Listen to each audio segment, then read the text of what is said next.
اور اس کے بعد آخری بات، یہ حدیث ہم نے شروع میں پیش کرنی تھی، لیکن چونکہ یہ ترتیب کے مطابق آخر میں آ رہی تھی اور آپ نے بھی آخر میں اسے پیش کیا تھا، تو ہم بھی آخر میں اسے پیش کرتے ہیں کہ محمد رسول اللہ صلی اللہ علیہ وسلم کی سنت، آپ کا طریقہ کیا ہے۔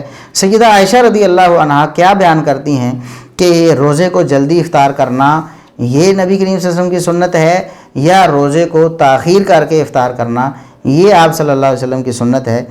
آپ نے تو اس کو پیش کرنے کی کوشش کی اپنے حق میں، لیکن آپ کے حق میں بالکل بھی یہ نہیں ہے۔ صحیح مسلم کی جو حدیث آپ نے پیش کی کہ 2 تابعین سیدہ عائشہ رضی اللہ عنہا کے پاس آئے، انہوں نے کہا کہ 2 اصحاب رسول ہیں جو 2 مختلف اوقات کے اندر روزہ افطار کرتے ہیں۔ سیدہ عائشہ رضی اللہ عنہا نے پوچھا وہ کون ہیں؟ کہا گیا کہ عبداللہ بن مسعود ہیں جو روزہ افطار کرنے میں جلدی کرتے ہیں، جیسے ہی غروب آفتاب ہوتا ہے وہ افطار کر لیتے ہیں۔ یہ مرزا صاحب کے الفاظ ہیں، میرے نہیں ہیں، مرزا صاحب کے الفاظ ہیں کہ عبداللہ بن مسعود جلدی افطار کرتے ہیں، اور جلدی افطار کرنے کا کیا مطلب ہے خود مرزا صاحب نے بتایا ہے حدیث کی روشنی میں۔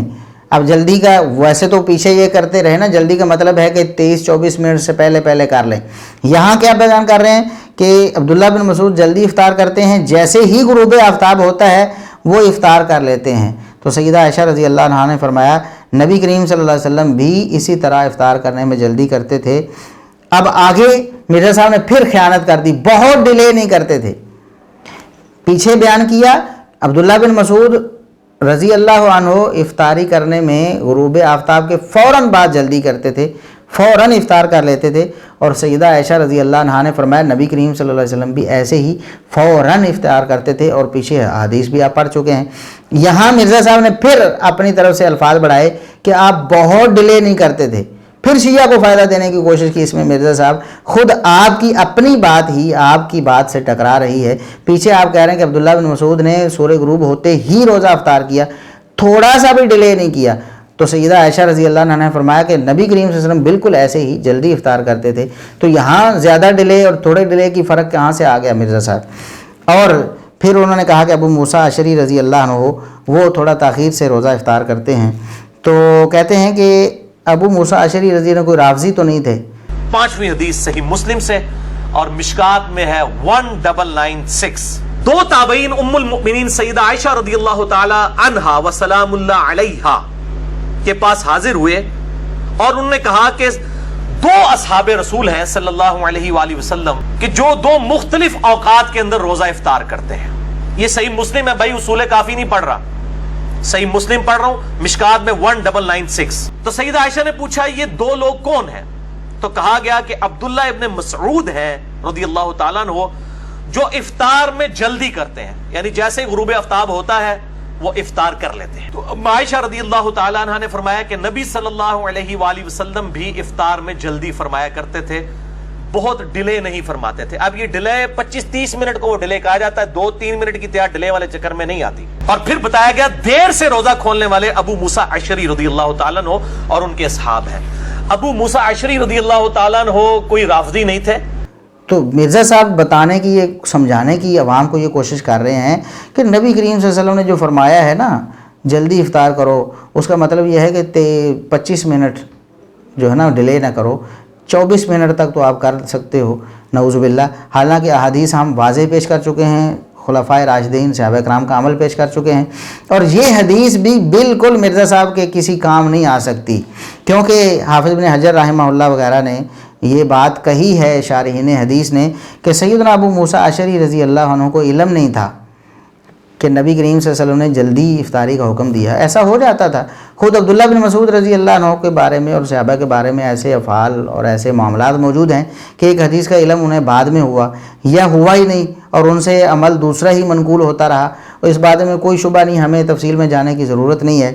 تو اہل علم نے یہ بتایا ہے کہ ابو موسیٰ اشعری رضی اللہ عنہ جان بوجھ کے ڈیلے نہیں کرتے تھے، بلکہ انہیں یہ حدیث ہی معلوم نہیں ہوئی، جب تک نہیں معلوم ہوئی وہ اسی طرح تھوڑی تاخیر کرتے تھے۔ لیکن کتنی تاخیر؟ کیا وہ شیعہ والی تاخیر کرتے تھے 10 منٹ لیٹ کرتے تھے، یا مرزا صاحب آپ والی پرو شیعہ والی تاخیر کہ 24 منٹ تک لیٹ کرنا جائز ہو؟ کیا سیدنا ابو موسیٰ اشعری رضی اللہ عنہ ایسے کرتے تھے؟ اس حدیث میں تو مطلق ہے عبداللہ بن مسعود رضی اللہ عنہ جلدی کرتے تھے اور سیدنا ابو موسیٰ اشعری رضی اللہ عنہ تاخیر کرتے تھے۔ وہ تاخیر کتنی تھی؟ پیچھے آثار آپ سن چکے ہیں نا، سیدنا عمر بن خطاب رضی اللہ عنہ کا مصنف ابن ابی شیبہ میں صحیح سند سے جو مروی قول ہے کہ انہوں نے جیسے ہی سورج غروب ہوا پانی کا پیالہ یا برتن اپنے ساتھی کو جو پاس کھڑا تھا اسے فرمایا کہ پی لو، اور فرمایا کہ تم جھجک کیوں رہے، ابھی دیر کر رہے، فوراً پیو۔ فرمایا کہ تم کوئی ان لوگوں میں سے ہو جو کہتے ہیں کرتے ہیں، ایسا کیوں کر رہے ہو، فوراً پیو۔ یہ مطلب تھا کہ عبداللہ بن مسعود رضی اللہ عنہ فوراً روزہ افطار کرتے اور ابو موسیٰ اشعری رضی اللہ عنہ تھوڑا سا ڈیلے کر دیتے ہوں گے، اور یہ بھی ان کے عدم علم پر مبنی ہے، کیونکہ سیدہ عائشہ رضی اللہ عنہا نے فتویٰ دے دیا ہے۔ دیکھیں سیدہ عائشہ رضی اللہ عنہا کو زیادہ پتہ تھا یا آپ کو زیادہ پتہ ہے؟ مرزا صاحب ایک استدلال اس حدیث سے کر رہے ہیں اور ایک استدلال سیدہ عائشہ رضی اللہ عنہا کر رہی ہیں۔ ایک بار سیدہ عائشہ رضی اللہ عنہا سمجھ رہی ہیں، جیسے ہی بتایا گیا کہ عبداللہ بن مسعود سورج غروب ہوتے ہی فوراً افطار کرتے ہیں، تو سیدہ عائشہ رضی اللہ عنہا نے کیا فرمایا؟ محمد رسول اللہ صلی اللہ علیہ وسلم کا طریقہ یہی ہے، آپ صلی اللہ علیہ وسلم کا طریقہ ڈیلے کرنے والا نہیں ہے۔ اور مرزا صاحب کیا کہتے ہیں؟ نہیں، نبی کریم صلی اللہ علیہ وسلم کا طریقہ بھی ڈیلے کرنے والا ہے لیکن زیادہ ڈیلے کرنے والا نہیں ہے۔